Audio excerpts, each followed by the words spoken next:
Everyone at Hartford Distributors is devastated by this morning's tragic and senseless act. It was a surreal scene that in a matter of seconds turned from horror to heartbreak.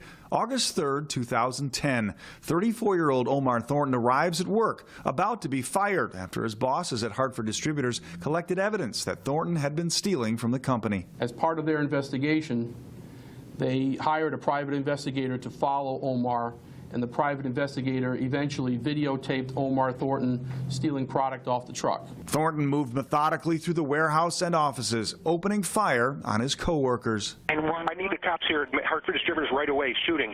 What's going on? Who got Somebody shot? got shot. I got shot. His name is Omar. Omar? Help me, please. Help me. Ma'am, we are on the way. Please stay down. One victim, Douglas Scruton, was on his forklift when he was shot. Slumped over, the forklift crashed, and in the hail of bullets, the building caught fire. This as Thornton prowled the grounds looking for more targets. 2 people were trapped in the lobby, unable to leave through the front door. When they attempted to retreat back into the building, they found that they couldn't get back in because they didn't have the key code to the building. So 2 people were trapped in this lobby right here, while Omar was right here. And Omar Thornton walked back into the building by a different route, giving those 2 people an opportunity to escape. Tactical teams stormed the entrance, eventually cornering Thornton. He put the gun to his head and pulled the trigger. In the coming days, the 8 victims would be laid to rest. Husbands, fathers, and brothers whose lives were ended much too soon. They were summer days that suddenly seemed so cold. 8 days after the massacre, the trucks once again rolled out, a statement of solidarity within the Hartford Distributorship family.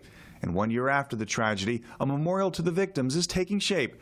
It was the worst mass killing in Connecticut's history, the loss of innocent lives, but the birth of an indelible bond for those left behind. The hugging and the tears are plentiful, and we're all there to support each other.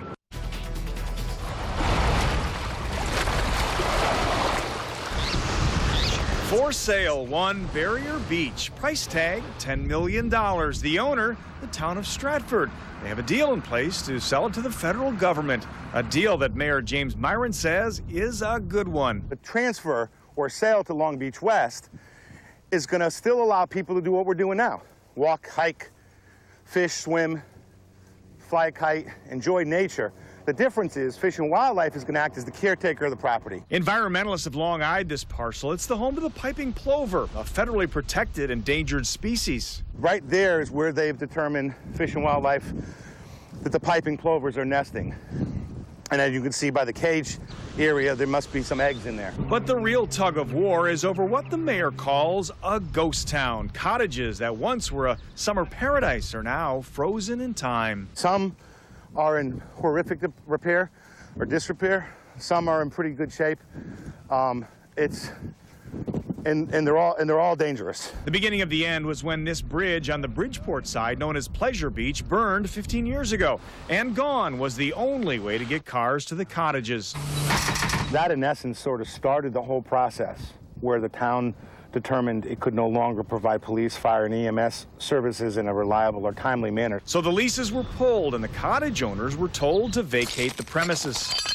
The debate over what to do with this ghost town known as Long Beach West was already heated this past spring, but the controversy literally caught fire when these cottages burned to the ground in a blaze that could be seen up and down the Connecticut coastline. The flame shot high into the night sky, and the timing, well, that was most certainly curious. The same night the town council was meeting to decide the fates of the property. I don't think anyone thinks it was an accidental fire given the wind conditions and the wet conditions. Whether it was set on purpose or whether it was an accident from kids partying or whatever, we don't know. But that's the point. Someone's going to get hurt. Someone's going to get killed. And full circle to why Mayor Myron says it's time to sell. Police and fire can only reach the land by boat or by a long walk along the barrier. God forbid, a sexual assault or some other type of horrific crime, or a fire, or a heart attack. The town's ability to provide service, we know in the town of Stratford, we can't get out here quickly. For now, Stratford police do what they can to keep curiosity seekers out. But along the tall marsh, where the windsurfers sail in harmony with the piping plovers, many in town say it's time for Mother Nature to get help from Uncle Sam. In Stratford, Tom Lewis, Fox 61, News at 10.